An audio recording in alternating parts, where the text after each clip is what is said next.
উস্কানি যেমন বারবার পরাস্ত হয়েছে ভারতের পরাক্রমের সামনে, ঠিক তেমন ভাবে কিন্তু কূটনৈতিক সাফল্য ভারতের এই প্রথম নয়। এর আগে আপনাদের মনে করে দিতে চাইবো 2019-এর কথা। অভিনন্দন বর্তমান, তাকেও কিন্তু ফিরিয়ে আনা হয়েছিল দেশে একেবারে সুস্থ অবস্থায়, এবং সেটাও ছিল কূটনৈতিক একটা বড় সাফল্য। আরও একটা বড় সাফল্য পূর্ণম সাউয়ের এই ফিরে আসা। আমরা এটাই উদযাপন করব আজকে।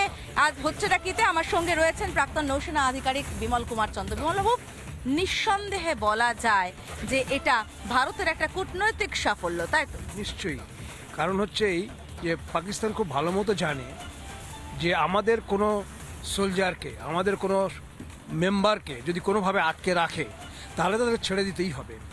ওরা জানে ভালো মতো যে আমাদের একজনের জীবন, আমরা দেখুন আমরা ডিফেন্সে যারা কাজ করি, আমাদের একজন জীবন নিয়ে আমরা কিন্তু চিন্তা করি না, আমরা মরবার জন্য তৈরি, সেই জন্য ডিফেন্সে ঢুকেছি, আমরা ডিফেন্স সার্ভিস করি। পিকে শাহ কিন্তু সেভাবেই জানতো। কিন্তু কি হচ্ছে, ওরা ভালো মতো পাকিস্তান জানে যে ওই একজনকে যদি কোনো রকমভাবে কিছু এমন কিছু ঘটনা ঘটে যায় তাহলে পরে পাকিস্তান ধূলিসাৎ হয়ে যাবে, আমরা ভারতবর্ষ পাকিস্তানকে ধূলিসাৎ করে দেবো। সেই ভয়টি ওদের মধ্যে ছিল, যার দরুন পিকে শাহকে হয়তো একটু সময় নিল, ন্যাচারালি তাই, কারণ ওরাও চিন্তা করছিল যে আমরা কিভাবে কি করব না করব। আর আমাদেরও একটা উৎকণ্ঠা সবসময় থাকে, আমাদের একজন সোলজার সে যদি আটকে থাকে অন্য জায়গায় অন্য দেশে, একটা অনিশ্চয়তা থাকে। কিন্তু এটা বড় গর্বের বিষয়ও যে আমরা পূর্ণম কুমার সাউকে একদম বিনা ক্ষতিতে তাকে নিয়ে আসা হচ্ছে, সুস্থ রয়েছেন তিনি, এবং এটা নিশ্চিতভাবে আজকে উদযাপনের দিন। আমরা জাতীয়তাবাদী সমষ্টির কথা বলে, এটা জাতীয়তাবাদের দিন। এখানে কেউ কেউ রয়েছেন, আমি একটু চেষ্টা করবো তাদের সাথে যদি কথা বলা যায়, আপনার সাথে একটু কথা বলার চেষ্টা করবো। আপনারা জানেন পূর্ণম কুমার সাউ তিনি 22 দিন আটকে ছিলেন, ভারতে ফিরেছেন, দেশের মাটি স্পর্শ করেছেন। ভারতবাসী হিসেবে কেমন লাগছে? আমরা খুবই গর্বিত ভারতবাসী হিসেবে, এবং এই জয় পুরো ভারতবর্ষের জয়, এবং যেভাবে আমরা পরাস্ত করেছি পাকিস্তানকে সেটা আমরা খুবই গর্বিত, এবং আগামী দিনেও সেই রকমই আমরা এগিয়ে যাব, এটাই আমাদের সংকল্প।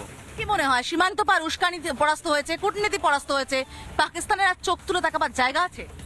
না না না, মানে যেভাবে ইন্ডিয়ার সোলজার যেভাবে করেছেন, যুদ্ধ যেভাবে করেছেন, আমার মনে হয় না পাকিস্তান নেক্সট টাইমে আর এইভাবে সামনে আসতে পারবে, ইন্ডিয়ার সামনে দাঁড়াতে পারবে।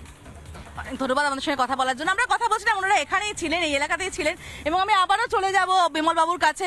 বিমল বাবু, আমরা সাধারণ মানুষের সঙ্গে কথা বলছিলাম, তারাও বলছেন যে পাকিস্তানের আর চোখ তুলে তাকাবার জায়গা নেই, সীমান্ত পার উস্কানি সেটাও একেবারে স্তব্ধ করে দেওয়া হয়েছে, মুখে বন্ধ করে দেওয়া হয়েছে। কূটনীতি তো সাফল্য আমাদের, তা কোনো জায়গা আছে পাকিস্তানের চোখ তুলে তাকাবার? পাকিস্তানের কোনো জায়গাই নেই, কারণ কথা হচ্ছে ওরা যখন বুঝতে পেরেছে যে ওদের সামনে আর কোনো রাস্তা নেই, তখন ওরা হাতে পায়ে ধরেছে আমাদের। এটা হচ্ছে এদের চিরদিন। আমি বিগত 60 বছর দেখছি, কারণ আমি 60 বছর হলো এই পাকিস্তানের সাথে যুদ্ধ করছি। 1965 সালে আমি যুদ্ধ শুরু করেছি, এই এখনো পর্যন্ত সেই যুদ্ধ যে আমার চালিয়ে যাচ্ছি। আমি একটা জিনিস দেখেছি, যখন ওরা দেখে যে ভারতের সাথে আর কিছু করার রাস্তা নেই, কোনোভাবেই ওরা করতে পারবে না, তখন ওরা করে কি হাতে পায়ে ধরে বলে, ভাই তোমরা সিজফায়ার করো, আমরা তোমাদের কাছে সারেন্ডার করছি, সমস্ত কিছু করছি। আর দ্বিতীয় কথা হচ্ছে, আমাদের যে ছেলেটাকে নিয়ে গেছে এটা তো অন্যায়ভাবে নিয়ে গেছে, কখনোই সে কোনো রকম সে কোনো মানে সন্ত্রাসবাদী নয়, সে ভালো মতো জাস্ট সে একটা বিশ্রাম নিচ্ছিল একটা জায়গায়, এটাকে একদম অনৈতিকভাবে নিয়েছে। শুধুমাত্র কি একটা আমাদের উপর একটা আক্রোশ, ওদের ভারতের উপরে পাকিস্তানের একটা আক্রোশ, সেই আক্রোশটার জন্য ওরা নিয়েছিল। তবে ওটা ভালো মতো জানতো যদি আমাদের পিকে শাহের যদি কোনো রকম কোনো ক্ষতি হতো তাহলে আমরা ধূলিসাৎ করে দিতাম পাকিস্তানকে, এটা অবধারিত ছিল। সেই জন্যে ওরা হয়তো সময় নিল, কিন্তু আমাদের ছেলে, ঘরের ছেলে যে ঘরে ফিরে এসেছে, খুব ভালোভাবে ফিরে এসেছে। এখানে এই যে সময় নিল আপনি বলছেন, এখানে আমার একটা কথা ভীষণভাবে বলতে ইচ্ছা করছে।